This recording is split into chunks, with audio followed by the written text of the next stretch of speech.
Салям алейкум. Меня зовут Ленора Дюльбер. Мы на канале Crimean Tatars Club. И это новый проект студии Харадинис Продакшн «Меркес». «Меркес» — это площадка, где будут обсуждаться самые актуальные и важные темы для крымско-татарского, крымского общества. «Меркес» — это центр, где пересекаются мнения, аргументы и люди.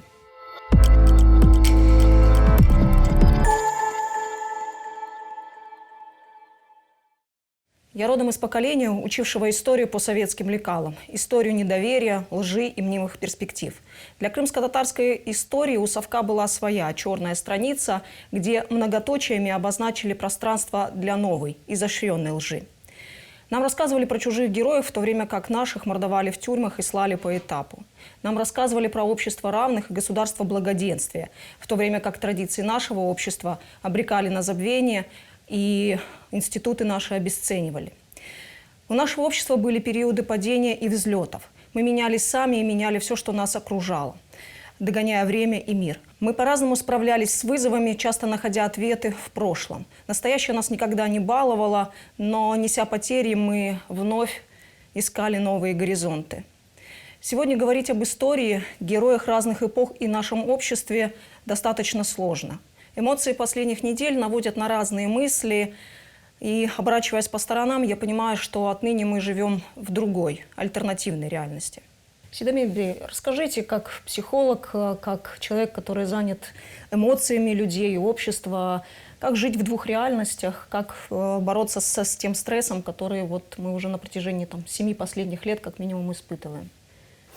Ну, в принципе, вы уже проговорили очень многие вещи. Если у нас сегодня тема посвящена историческому наследию крымско-татарского народа, можно сказать, что в целом, как мне, не историку, но психологу, позволяет сделать вывод, анализ нашего исторического развития, я считаю, что крымско-татарский народ уже минимум приблизительно 250 лет находится в определенных таких стрессовых условиях. От стресса к стрессу? Да. Ибо мы имели все. Мы имели, скажем так, государство, к равному которому, были, конечно, но это было одно из достаточно серьезных. Тогда как после периода это утрачено было. И люди, имевшие все и утратившие все, конечно же, будут так или иначе находиться в периоде того или иного стресса. Стресса, в первую очередь, связанного с себя как носителем национального государственного самосознания. Но это если говорить о далекой такой перспективе. Если говорить о ближайшем времени, о том, которое в конце обозначили вы, можно сказать, что да, конечно же, опять-таки произошел очень мощный слом привычных таких устойчивых стереотипов, по крайней мере, наиболее значимых для нас, это безопасности. Потому что наиболее яркие эмоции – это всегда, которые связанные с безопасностью. С этим основным ядерным. Для крымско-татарского народа все, что связано с удовлетворением потребностей безопасности, актуально как никогда. Ахиллесова пята. Да.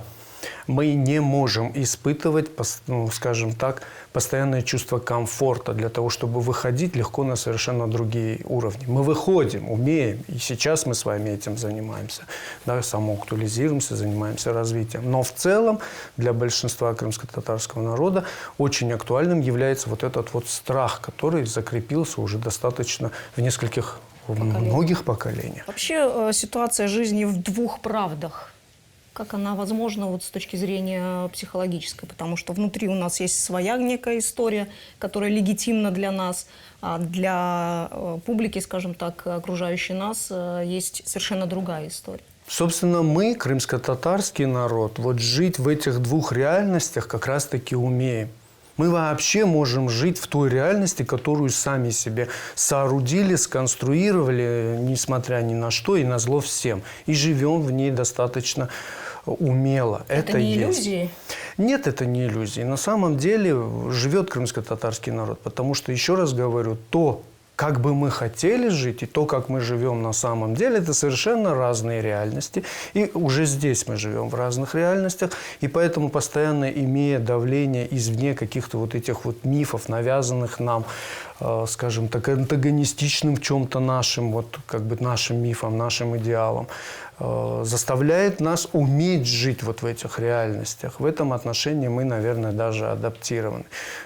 Конечно, можно сожалеть лишь о том, что приходится жить в этих реальностях, разрываться между ними, умудряться, скажем так, самосовершенствовать, продолжать жить, растить семьи, чего-то добиваться. Вообще я, когда планировала наш разговор, я хотела поговорить в первую очередь об исторических параллелях. Да?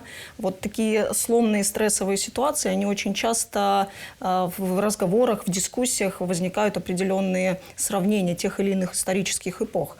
Скажу честно и откровенно, признаюсь, вот прям вот камин-аут, я не сторонница, да, каких-либо исторических параллелей. Почему? Потому что общество не может повторить ни себя, ни то время, в котором оно живет. Эльмира Ханум, есть ли место вот, параллелям в крымско-татарской истории? И какие эпохи чаще всего пересекаются? Я, наверное, отвечу так, что, в частности, я буду отвечать от своего имени, что параллели проводить, наверное, сложно, потому что это разные эпохи. Если брать время Крымского ханства, если брать время, период жизни и деятельности Исмаила Гаспринского и брать сегодняшнее время, это, ну, как для меня-то, это разные времена, и крымские татары в эти вот период жизни, они жили по-разному. Ну, наверное, сделаю акцент на то, что все-таки вот проблема у нас связанная с языком. Мы теряем сейчас язык крымско-татарский. То есть в период Крымского ханства вся документация и те народы, которые жили вместе во всем Крымском ханстве, это и греки, и, скажем так, и итальянцы, да, которые проживали, и те же крымские татары, они все говорили, помимо того, что они знали свой язык, но они разговаривали на крымско-татарском языке тоже. Если говорить о времени Исмаила Гаспринского, да, Исмаил Гаспринский, конечно, ярчайшая личность многогранная, деятельность которого невозможно передать одним словом, то есть назвать его там редактором-издателем или просто просветителем невозможно, потому что он оказал влияние не только на крымских татар, на просветительскую вот эту сферу крымско-татарского общества, но и в целом на просвещение всех тюркоязычных народов, которые проживали на территории как Российской империи, так и за ее пределами. То есть вот если брать и сравнивать язык, то да, вот как бы... То есть в период Гаспринского статус языка уже был совершенно другой, иной. Говорили, он же пытался объединить, у него была идея объединить все тюркоязычные народы посредством языка. И эпоха Гаспринского, она немножечко все-таки отличается от сегодняшней. И ну, он...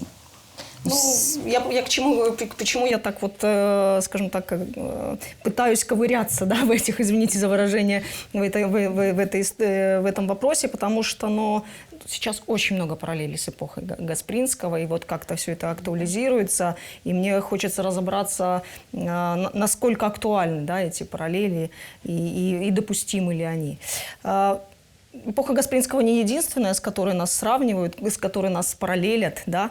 Эмиль Бей, крымско-татарская история, она вот сейчас вообще на этапе восполнения потерянного или уже какие-то отдельные пазлы, фрагменты собраны? Мы можем говорить о какой-то там целостной картине, представлении о крымско-татарской истории. Спасибо за вопрос. Очень хороший, действительно. Здесь очень сложно судить. На самом деле, на мой взгляд, опять же, сугубо такой личный, мы еще все-таки в стадии накопления материала. Потому что мы можем давать не общую картину, можем давать отдельные картинки по разным эпохам. И это будут вполне себе объективные картины, отражающие реальность того времени, объективную реальность, да, ту, на которую мы сейчас способны восприятие, понимание той объективной реальности. Но у нас не будет целой картины пока.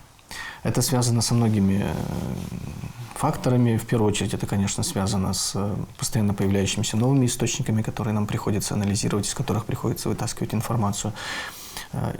Надо сказать, что это в последнее время происходит действительно такой вот бум в изучении этих источников, да, такой вот яркий период начался. У нас появляются, ну, что называется, национальные историки, да, которые занимаются теми или иными вопросами. У нас появляются попытки создания общих таких монографий монография коллективная такая, попытка представить общую картину. Но опять же, все равно в этой монографии, в этой общей картине будет очень много лакун, будет очень много белых пятен. И на данном этапе, когда наших историков можно пересчитать по пальцам, мы не сможем эту работу сделать. И вот Это объективный процесс. это объективный процесс. Мы очень много упустили. У нас большой провал, да, начиная с 1944 года. У нас просто не было как таковых историков. Те буквально единичные личности тоже, они максимально выкладывались, они делали, да, у них были свои проблемы, были свои какие-то задачи, они их решали блестяще, я считаю. Но мы продолжаем работать, эта работа двигается. У нас есть студенты, и я думаю, что, Какие темы сейчас увлекают студентов, раз уж вы заговорили о них? Что сейчас актуально, что на поверхности научной, скажем? Студенты в основном интересуются, конечно, депортация всегда очень, То есть это очень депортация актуально. остается красной линией во всех исторических исследованиях? Вот, Великая Отечественная война. Это в целом и в рамках, наверное, общей такой вот государственной какой-то линии, и в рамках это нужно народу, нужно показать. Студенты в этих работах ищут правду или, простите меня за такой термин, или оправдываются? Это тоже индивидуально, понимаете. Есть люди, которые хотят оправдаться, а есть люди, которым важна действительно научная работа, и она должна быть объективна. Тут без вариантов. Очень сложно вот с темой Крымского ханства, опять же, в связи с источниками. Их мало. Их мало, но они появляются новые. И с ними, как я сказал, сложно работать. И здесь тоже важно не оправдываться, а понимать место Крымского ханства там, в общей какой-то вот реальности того времени, да, средневекового, нового времени, позднего нового времени. Шафика Ханым, что вы думаете по поводу исторических параллелей? Вообще-то я не могу категорически сказать, что я отрицаю исторические параллели, потому что история – это факты. Те, которые произошли, они бесстрастные.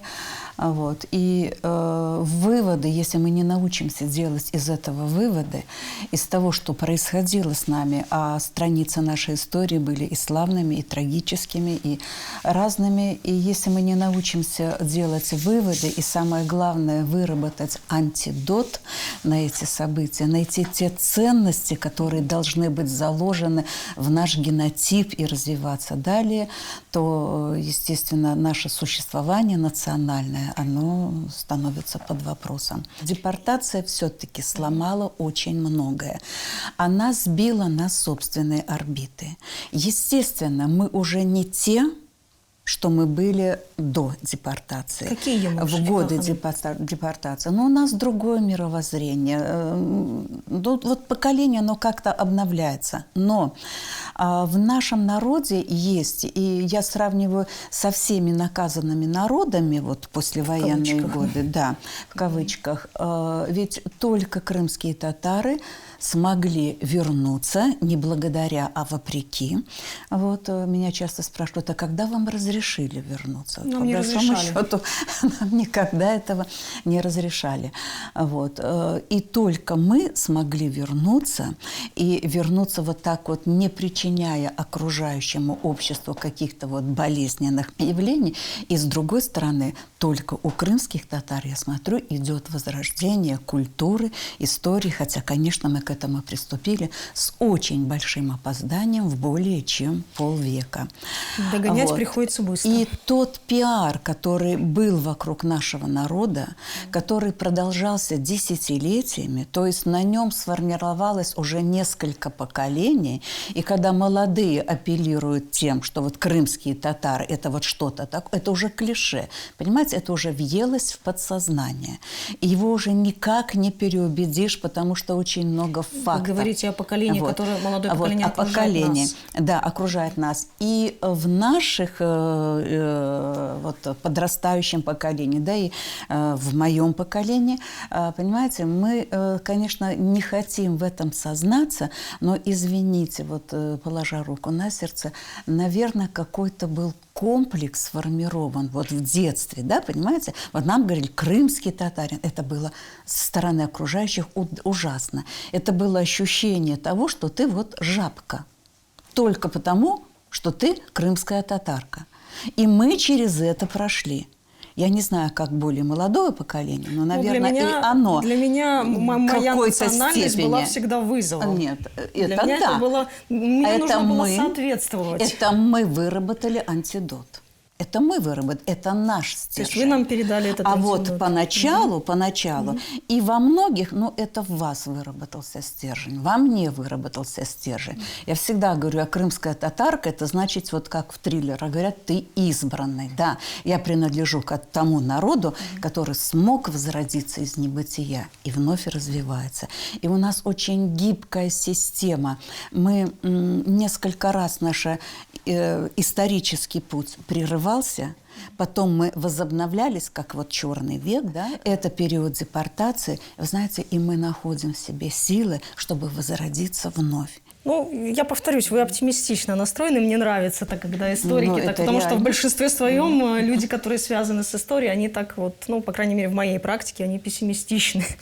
Седамет Бей, хочу вас вернуть в дискуссию с вашим психологическим, скажем так, опытом и набором знаний.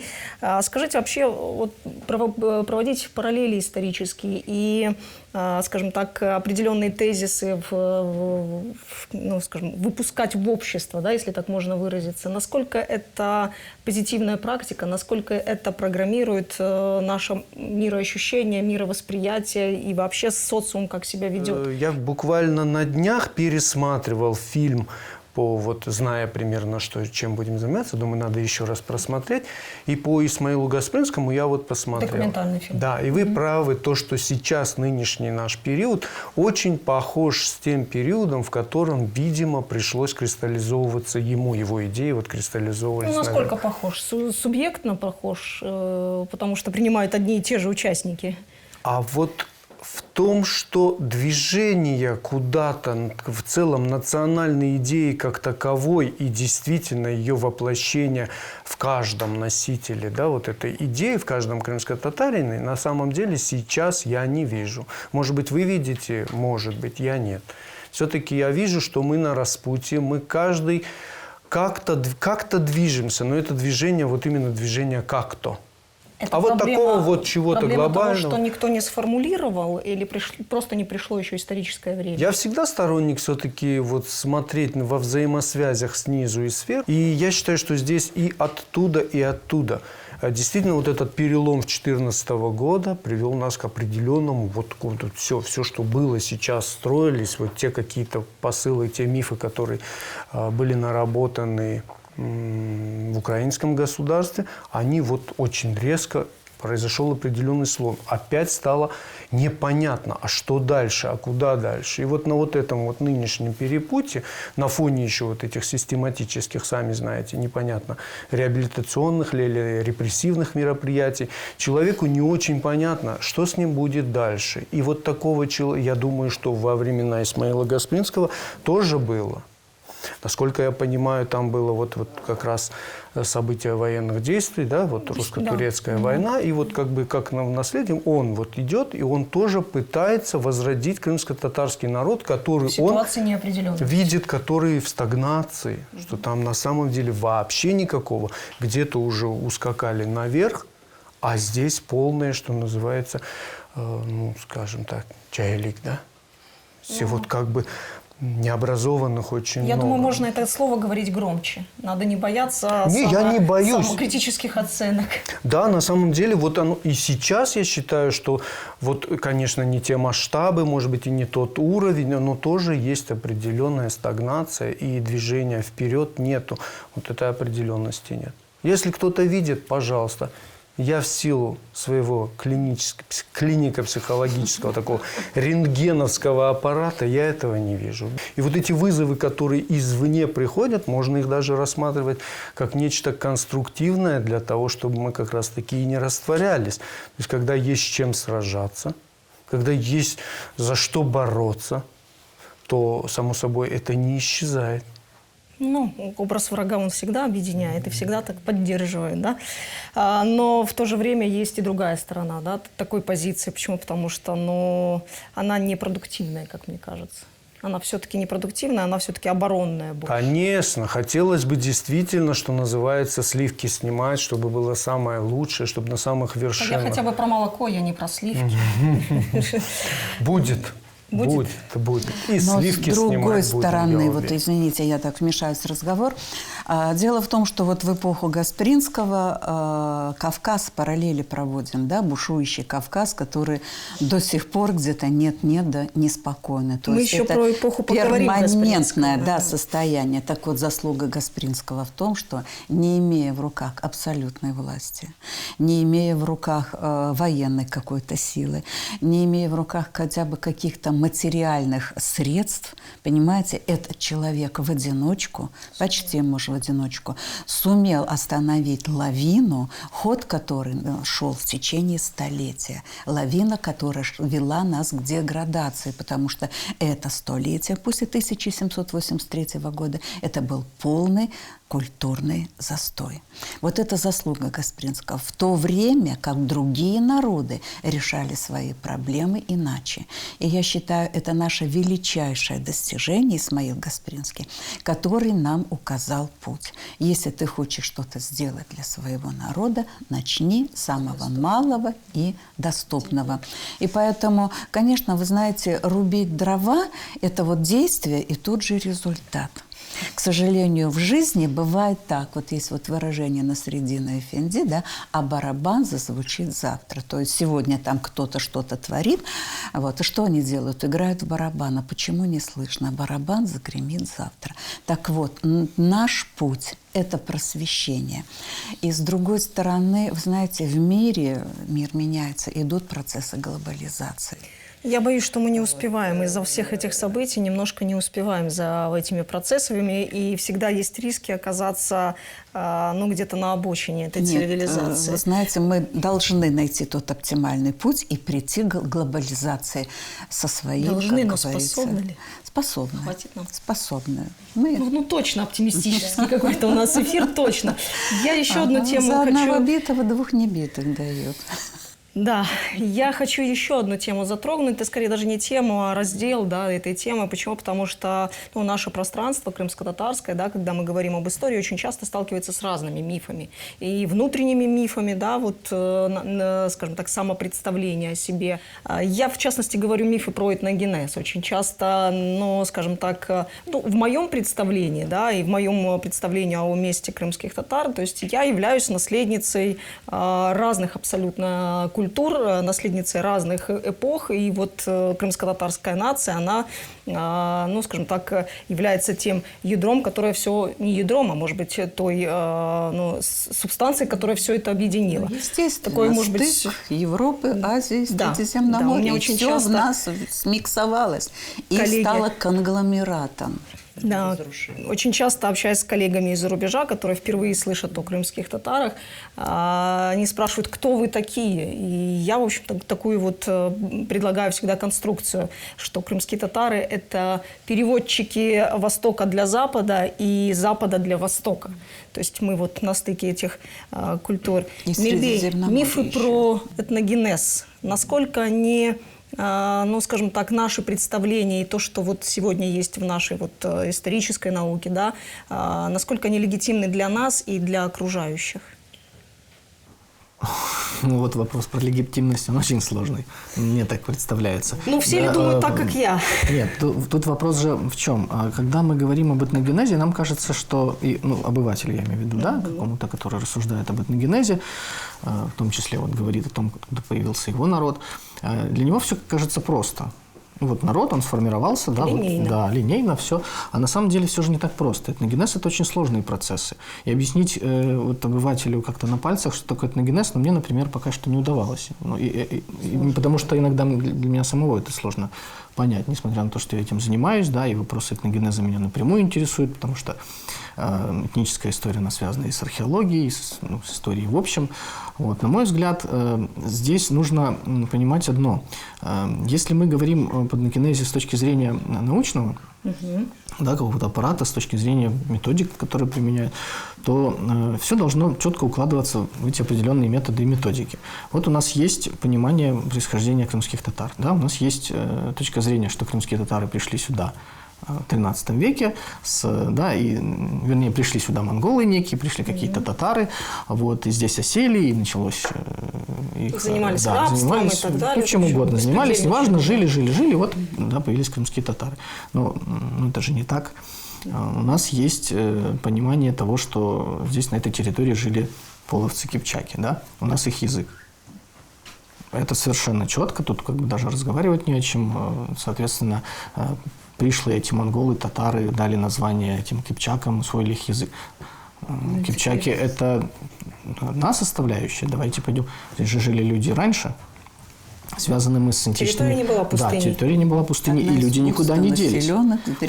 То есть получается, что у нас есть с арабских авторов пришли монголы, истребили всю верхушку кипчаков, но народ-то остался.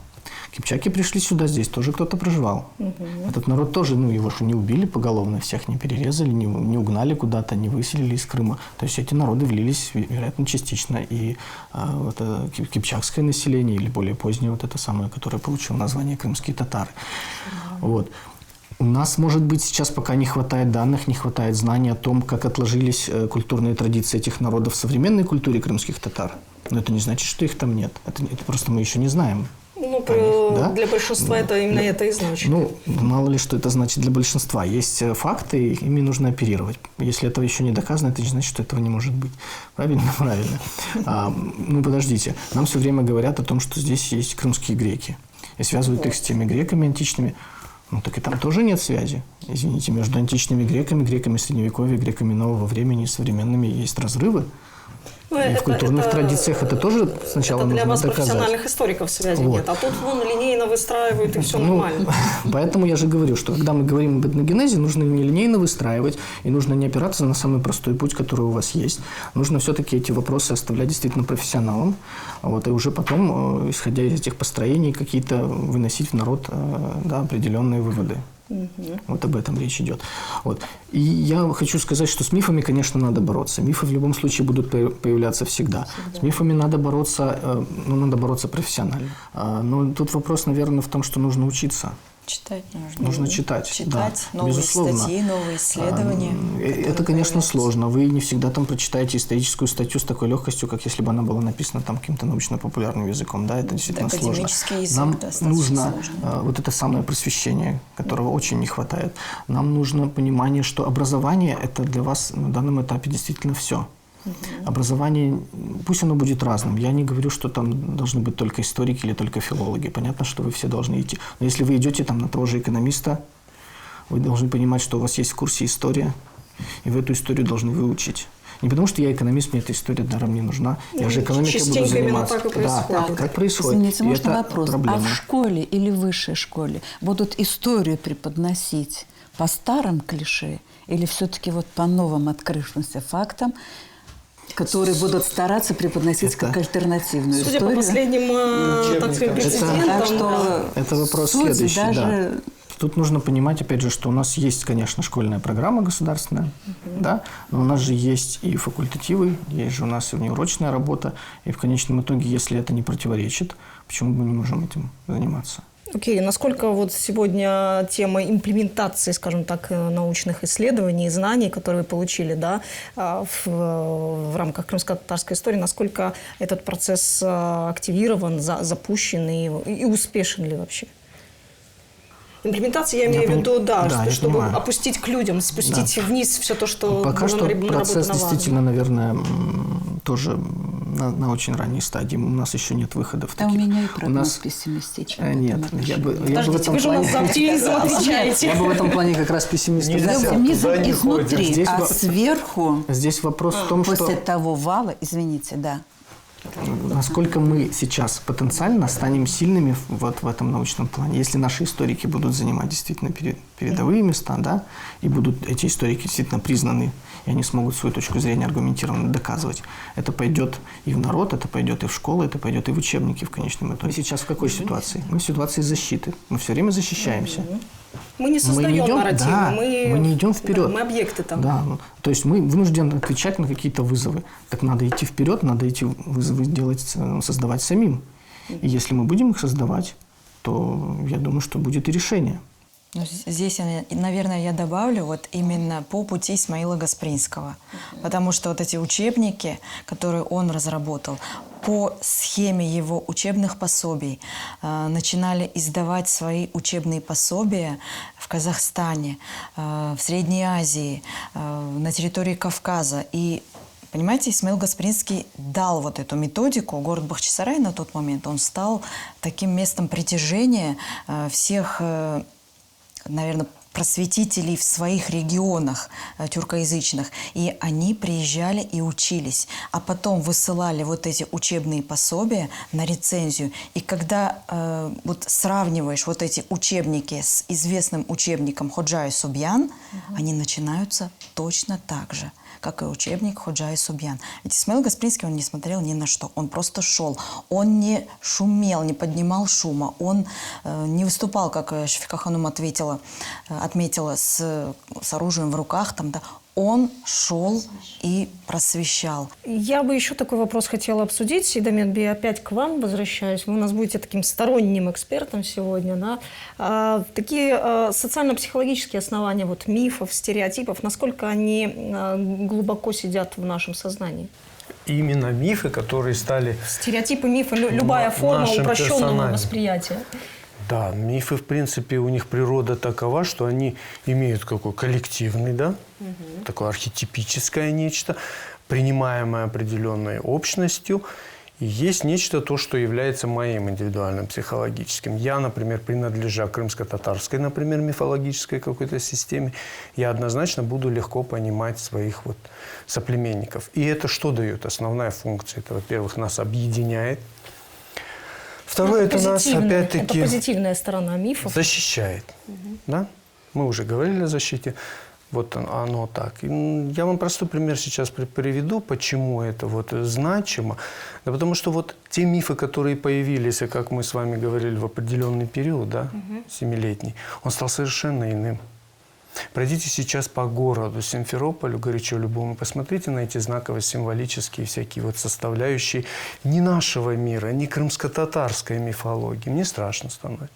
Потому что везде идет пропагандирование какой-то силы, агрессии, войн, вот этого всего. Везде этого стало очень много.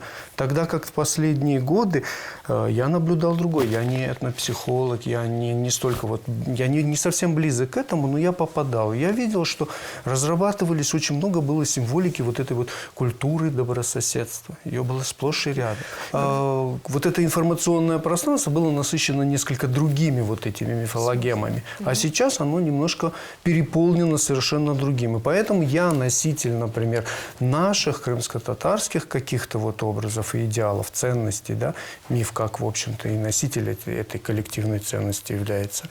Я чувствую очень большой вот такой барьер, иногда вплоть до совершенно, вообще мы противоположны. Я сталкиваюсь с противоположным. Поэтому да, в социально-психологическом смысле он призван нас объединять, ну, как бы идентифицировать своего и не совсем своего. Вы сейчас или больше явно говорите, чужого. да, о таких, ну, то, что с плюсом идет, да, со знаком плюс. А я говорю в отношении крымских татар, насколько то, чему мы оппонируем все время, да, то, что мы постоянно опровергаем, то, от чего мы защищаемся. Да. И вот когда я впервые столкнулся, это было давно, до начала 2000-х годов, с результатами этнопсихологических исследований, я не перестаю об этом повторять, для меня был шок. Потому что я увидел, насколько идет противодействие, насколько серьезен высок процент именно по отношению к нам этих негативных стереотипов. Мне тогда казалось, что, в общем-то, нам есть за что. Нам есть за что обижаться, что называется, на весь мир и что-то такое. А вам-то что? Откуда у вас-то вот такая агрессия по отношению к нам? Вот это меня тогда удивило, как простого, что называется, человека. Вот, я еще раз говорю, что я не совсем был вот именно социолог, социальный психолог или что-то. Я медицинский психолог. Я очень быстро понимаю патологию и норму. И тогда меня этот факт удивил. Можно говорить про патологию? Тогда этот, конечно, конечно. Факт меня этот удивил, я стал к этому присматриваться, уже стал более внимательным. И действительно я стал видеть многие вот из этих вещей, которые по отношению к нам являются негативными. Вот это вот поголовное, что называется, отношение к нам как к предателям, оно же не искоренено и сейчас. Да, я и вижу очень многих работорговцев. стариков пожилых, которые вот в силу, вот, скажем так, постоянного жизни вот в этой мифе, вот этих негативных мифов, которые на них транслировали извне, они же жили в реальных ситуациях, где с этим была сталкивались. основная база такая. Да, и им тяжело, они плохо реагируют. Мы все пережили разные А я этапы, вижу особенно- очень многих людей, которые вот эти вот мифы, которые извне транслируют, которые постоянно подавляют, людям тяжело от этого. Я их искренне понимаю. Я бы, может быть, их научил тому, чтобы как бы легче с этим. Но это нужно серьезные тренинги проводить. То есть ваша позиция Не обращать заключается в том, внимания. что нам просто нужно научиться с ними жить? Не условно? надо себя вести именно с этой позиции. Вот мой отец... Нужно Это не баба, меня. идти на поводу, на навязанную, вот на поводу навязанной нам темы, понимаете? Можно я продолжу, да? По их правилам игры не играть. Да, Ну, да, надо не играть этим по их правилам. Собственно, эти мифы, они стереотипные. Я не буду их перечислять. Какое-то время на то население, которое жило здесь, и чтобы вот для внутреннего комфорта, что вот оно вот живет в наших домах, оно с удовольствием поглощало эти мифы. И я смотрю, с каким пристрастием нам они в лицо высказываются. Вот, хотя вроде бы мы должны обидеться. Вот. Это все мифы, возведенные в ранг идеологии. И если вот как вот Эмиль Бей говорит, что вот нужно просвещать, этого никто, вот средний уровень читать не будет. Массы воспринимают удобопереваримые клише. И в этом случае вот этот вот миф, чем он проще и нелепее, тем, понимаете, он лучше усваивается. И перебороть эти стереотипы и мифы очень и очень сложно, потому что они апеллируют не к сознанию, понимаете, эмоциям.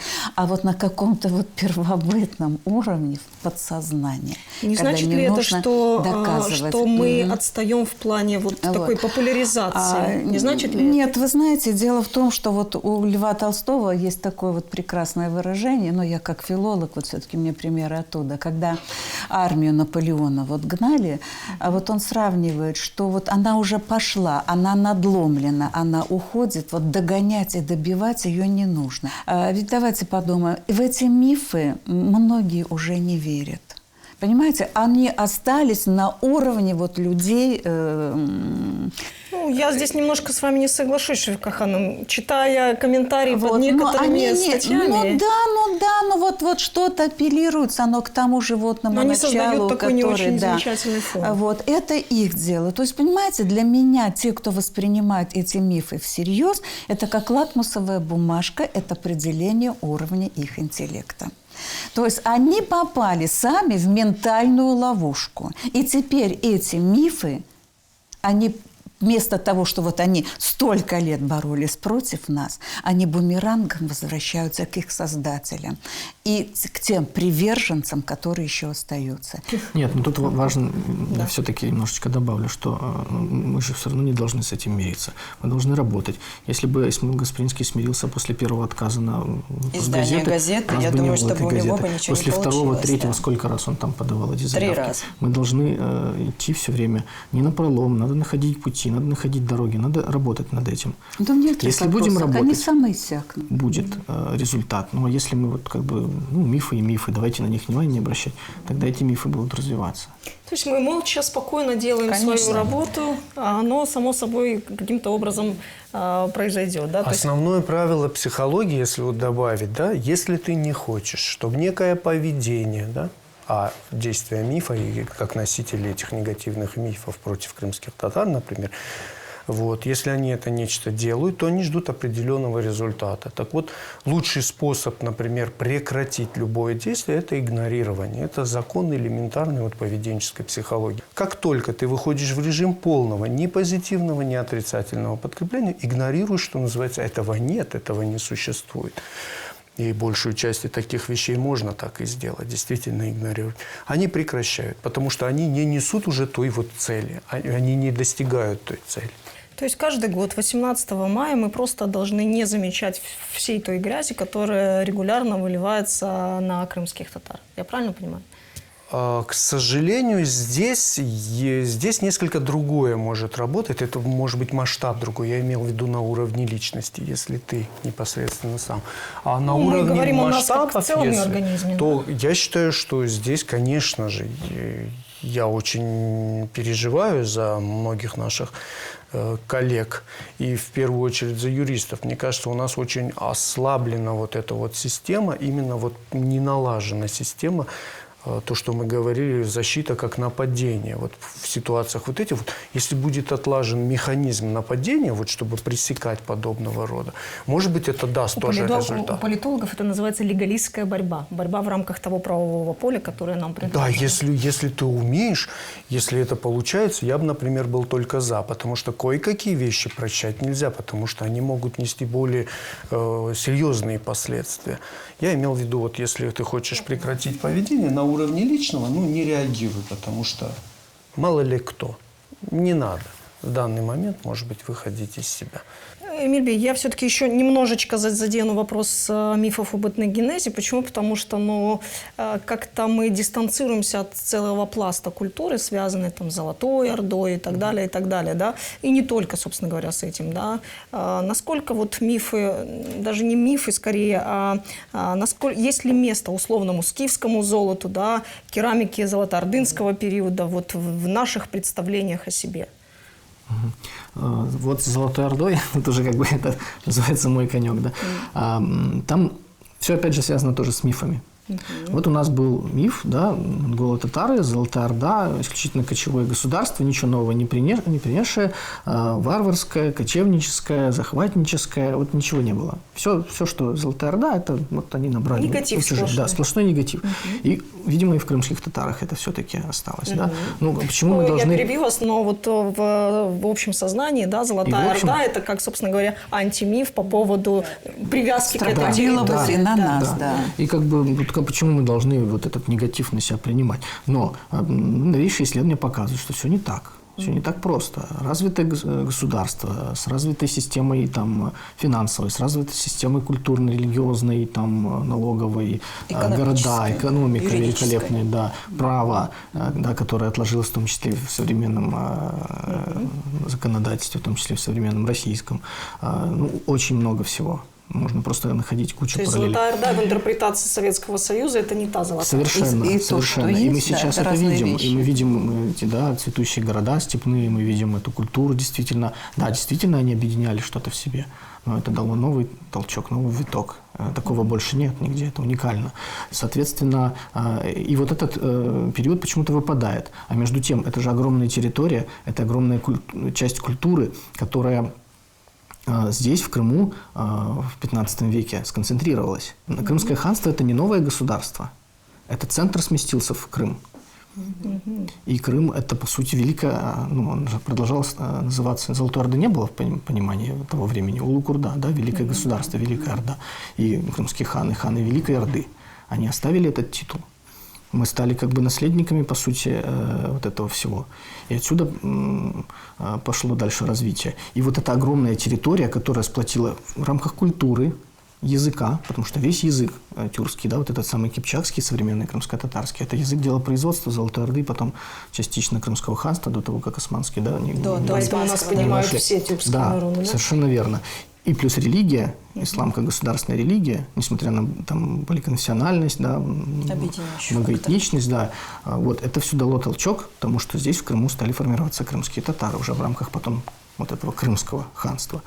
Вот. Я бы еще хотела поговорить о другой части нашей истории, даже не другой части, мы, в принципе, ее уже затронули. В нашей истории есть эпохи, которые вот так четко, конкретно засели в нашем сознании и не отпускают. Да? Это Крымское ханство, это 19 век, связанный с эпохой Гаспринского, и начало 20 века, связанный с именем Нумана Челебиджи-хана и всеми теми процессами, которые сегодня, ну, для нас, я бы сказала, являются такими системообразующими, да, в нашем представлении, представление о себе в первую очередь. Да? Эльмира Ханум, что из себя представляло крымско-татарское общество вот в эти разные по времени, духу периоды? Да? То есть как менялись крымские татары, что было неизменным? Попробуйте сравнить. Сложно, конечно, три Абсолютно разные. Абсолютно на мой разные. взгляд, абсолютно разные периоды.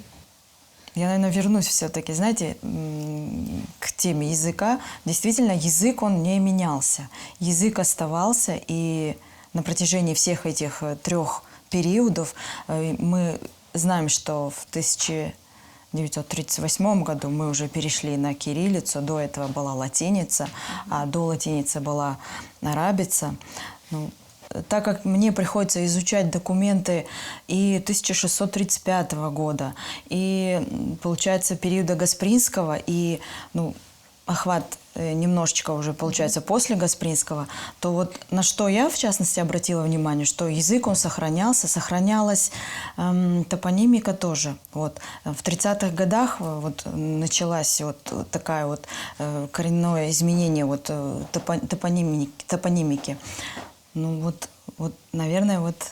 То есть главной осью, главным таким вот скелетом, скажем так, всего, это был язык, по большому счету. Ну, как бы, вот если проводить параллель, то да. Вот, это неизменная константа. Да, которая... и если говорить вот допустим, о том, как жило общество в период Крымского ханства, то в тех документах, которые я исследую, не было ни межнациональных, ни межконфессиональных конфликтов. В частности, вот я скажу за Кадиаскерские тетради, то там таких конфликтов нету. То есть вот, по крайней мере, вот тот пласт, который я изучила. Они начались, межнациональные конфликты, после того, как при Екатерине было переформатировано крымское общество.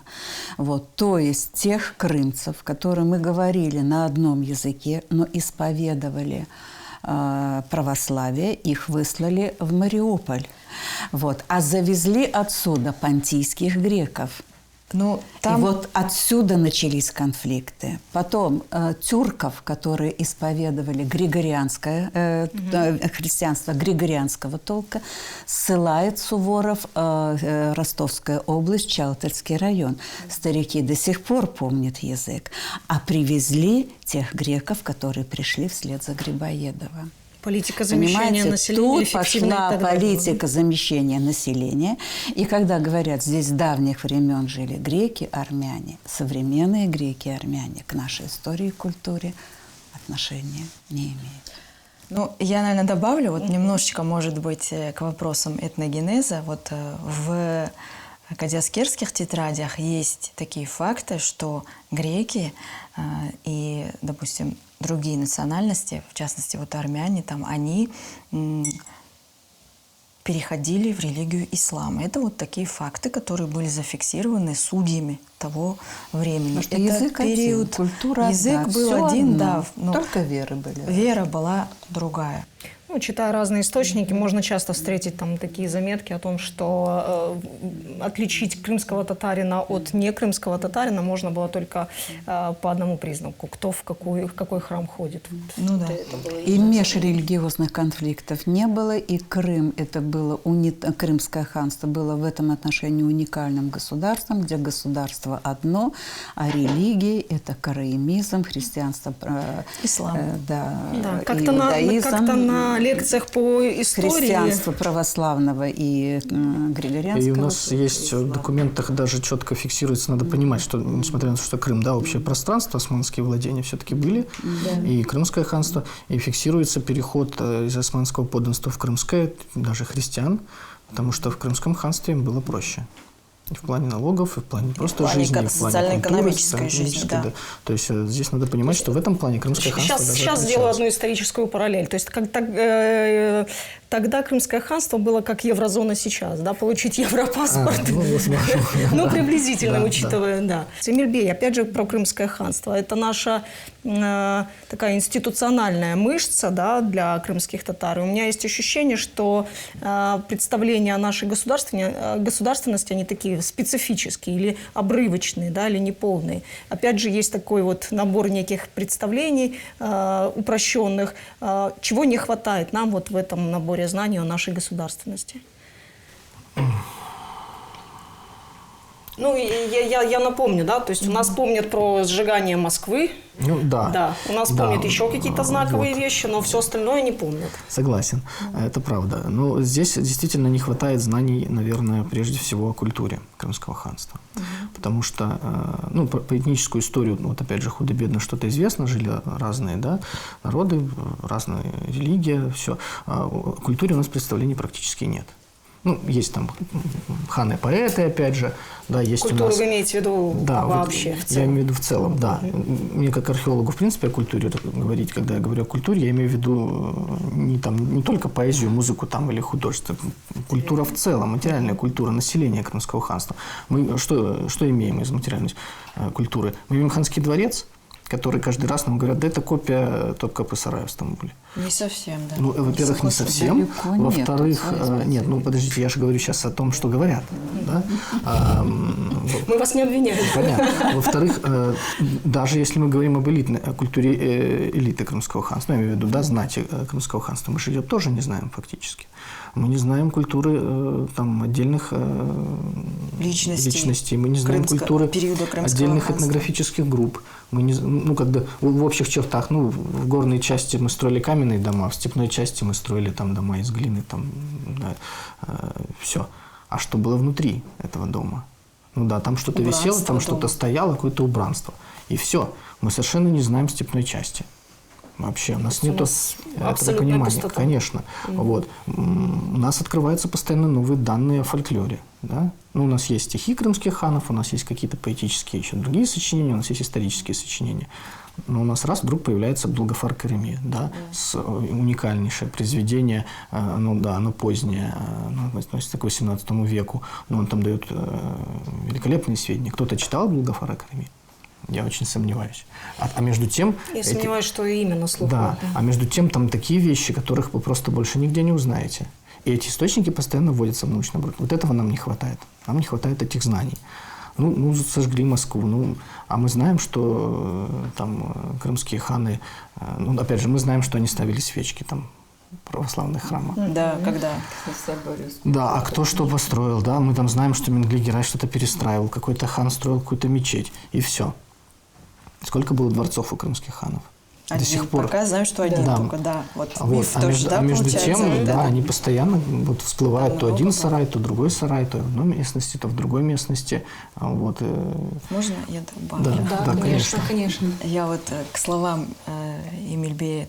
Дело в том, что действительно, вот если брать правителя, да, вот как крымского хана, не буду говорить обо всех, но просто возьмем так образно, то крымский хан действительно мог себе позволить, наверное, иметь дворец, вот откуда он правил, иметь какие-то загородные резиденции. То же самое относится и к матери крымского ханства, к его сестрам, там, ну, женам, скажем, у кого-то было там 4 жены законные, у кого-то там 2, там, ну, тем не менее.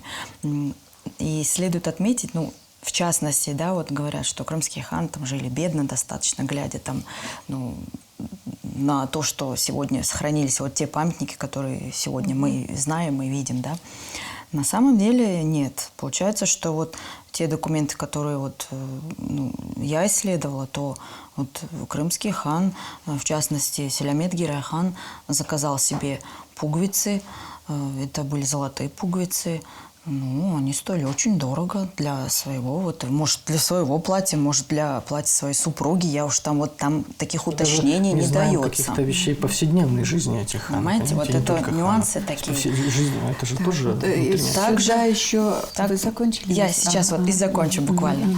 И получается, что также вот 200 гурушей, 200 серебряных, получается,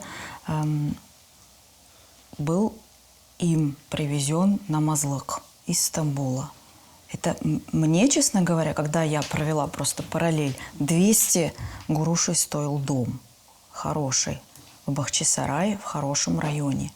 И то есть и тут на Мазлык.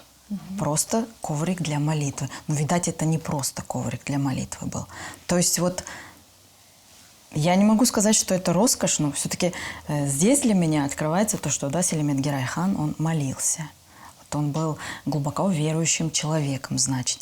Ну, и это его личный какой-то коврик, который Это он... было для него ценностью. Ценностью, да. Да. Ну, вот это вот такие последние факты, которые вот на сегодняшний день были. Ну, детали всегда меняют общее представление, и очень важные детали. Так, Да. я бы не говорила об экономическом эквиваленте. Дело в том, что есть такое понятие, как ориентализм. Это когда судят о Востоке, не зная самого Востока. И взгляд России на Крым после присоединения, после падения крымского хана, это, конечно, чистейшей воды ориентализм. Ну, как, например, фонтан слез. Ведь у нас нет ни такой легенды. И вообще это экзальтированный, банальный рассказ какой-то одолиски, который Пушкин возвел, талант Пушкина, в такое великолепное произведение. У нас этой истории нет, у нас это фонтан Сильсибиль, и там совершенно другая интерпретация. С другой стороны, у нас разные культуры. И если Россия – это материковое государство, и когда Пушкин приезжает в Крым и видит ханский дворец, то после Зимнего дворца – это имперский стиль, это огромное пространство, это абсолютная власть. И увидев Бахчисарайский дворец, который ему показался таким маленьким, он был разочарован. Но потом в письме к своему брату он пишет: «Скажи, друг мой, почему эта земля обетованная так тянет меня с такой неизъяснимой силой». Крым – это миниатюра. Мы не давлеем над природой, мы вписываемся в природу. И принцип Бахчисарайского дворца совершенно иной. Это перетекание пространства. У нас разный взгляд на вещи. Мне очень нравится статья Волошина, когда он говорит об одном из фонтанов, не о Бахчисарайском знаменитом, а о другом. И я, говорит, понял, что тут каждая капля прожурчит, просверкает, и это философия человеческой жизни. Мы дали вам воду как жизнь на Бахчисарайском фонтане. И я понял вот эту мудрость, и после этого знаменитые Версальские фонтаны мне показались грубыми и пошлыми водометами. Шафика Ханым, у каждой эпохи есть свой пантеон героев. Да? Почему вот в нашем вот таком героическом списке есть Нуман Челебиджи-хан, есть востребован, я бы даже не сказала, почему есть, оно понятно, почему востребованы такие личности, как Нуман Челебиджи-хан, Джафер Сейдамет, Гаспринский и так далее? Почему мы постоянно к ним возвращаемся? Вот интересно, да, вот и Гаспринский, и плеяда Джафера Сейдамета, Нумана Челебиджи-хана, ведь их разделяет малое количество лет, но это уже совершенно разные эпохи. Взгляды Гаспринского – либерала, понимаете? Это просто в рамках государства просто поднять уровень, культурно-образовательный уровень своего народа. Да, были начаты медленные, но верные шаги. Второй период, он был связан с тем, что в России тоже происходили демократические изменения. И вот Абдуришит Медеев, Харасу Базар, депутат Второй Государственной Думы. В то время они сблизились с российскими социал-демократами, потому что их привлекали лозунги, да, мир, братство и другие лозунги. Равенство. Да, равенство. А третий период, он связан с совершенно другими. Это уже эпоха после Столыпинской реакции. Это уже другое время. И эти студенты получили образование за рубежом. То есть Нуман Челебиджи-хан – это Стамбульский университет, Джафер Сейдамет – Стамбульский университет, десятка крупнейших вузов мира, между прочим. Юридический факультет, потом Сорбонна, юридический факультет, и потом Петербургский университет, юридический факультет. Этот факультет в числе остальных трех был основан еще Петром I. И традиционно из него выпускалась национальная элита. И это было уже другое время, другая эпоха, другие веяния. Нуман Челебиджи-хан, собственно, его программа, которая консолидировала все народы Крыма, я уже не буду про букет его изречения знаменитые, уже так это притчи в языце стали. Выучили, да. Вот. Дело в том, что заслуга Нумана Челеби-Джигана, она в осмыслении нашего патриотического сознания. То есть вот слово «патриотизм», оно очень многомерное и емкое. У нас до сих пор патриотизмом называют идеологию. И вот как вы, Сейдамет Бей, говорили, что вот вы идете, видите другие символы. И почему-то, когда говорят, надо воспитание патриотизма, и подразумевается только военное. И там подростки, военно-патриотическая игра, подростки в военной форме, мне становится от этого дико. Понимаете, патриотизм не воспитывается, не насаждается, он идет не от рацио, он начинается с семьи. И если формы патриотизма вот как-то исторически существовали, ну вот если так это примитивно сказать, это был патриотизм людоеда. Чем больше я съем другие народы, покорю, да, тем больше я патриот собственной страны. И считается, что чем выше общественно-экономическая формация, тем совершеннее чувство патриотизма. Но мы видим, как бы ни развивались формации, начиная от рабовладения. По-моему, для местных кончая... широт, это немножко идет другая все структура. тот же самый патриотизм людоеда. И вот Нуман Челеби-Джиган – это гордость, это достояние нашего народа. Он дал совершенно иную формулу патриотизма. Это патриотизм гуманитарный. То есть, находясь вот в зависимости, да, мы были в пределах Российской империи тогда, он вывел такая сублимация, да, вот перешагнуть через ступень, он вывел формулу гуманитарного патриотизма. Чем больше я люблю другие народы, а у нас это в крови, потому что этногенез у нас довольно-таки широкий, да, мы собрали весь мир, как вот сфокусировали в себе. Мы умеем жить в мире. Чем больше мы любим другие народы, тем лучше всем нам. Вот это патриотизм, и эту формулу для нас оставил Нуман Челеби-Джиган. Я бы хотела закончить наш вот такой интереснейший разговор. Я для себя сделала очень много пометочек. И хотела бы потом дальше продолжить наш разговор на эти темы. Я бы хотела закончить таким вопросом, Сейдамет Бей. Эмоциональная связь с той или иной исторической эпохой, когда она усиливается, когда она прерывается, и что происходит с обществом, на что влияет? Что делать с этой эмоциональной нашей связью, которая либо есть, либо ее нет, либо она прерывается, и как вообще переживать этот опыт? Ну, собственно, с последним периодом непосредственно депортации, насколько я вижу, это еще память будет достаточно серьезно жива. Это имеет так место это быть. навсегда. Да, потому что это действительно такая катастрофическая несправедливость, которая и ныне, она все-таки не понесла никаких вот таких действительных, само слово реабилитация. А мы ли должны были реабилитироваться? Нет. Реабилитироваться должны были палачи, которые по отношению к нашему народу это приобретали. Но даже ту статью, которую какую-то так или иначе пытаются где-то как-то запустить, она звучит о том, что это ты, оказывается, очистили, обелили тебя. Да меня и не надо обелять, я и так чистый, белый и пушистый. Поэтому вот эти вещи, когда не произошло действительно раскаяние, покаяние тех вот палачей, то и не будет, эмоционально будет близка эта тема. И она исторически, все-таки хронологически, она ближе к нам. Тогда как относительно к другим периодам, мне кажется, это будет больше какие-то общности, круги конкретных людей, которые могут обращаться туда, к тем периодам и выносить, что называется, необходимые эмоции. То есть все будет зависеть от вас, коллеги. Какой образ вы создадите для той или иной эпохи, таким он будет и останется в наших головах, сердцах, умах. Заканчиваю наш разговор блицами, которые хочу предложить и для вас. Сейдамет Бей, компромисс или борьба? Борьба. Категорично. Шефика Ханум, просветитель или политик? Это, вы знаете, это не дилемма, а это вот вместе и то, и другое. Потому что просвещение ради просвещения – это все-таки… Я поняла. Эльмира Ханум. Политика через просвещение. Общество или лидер? Сложно ответить.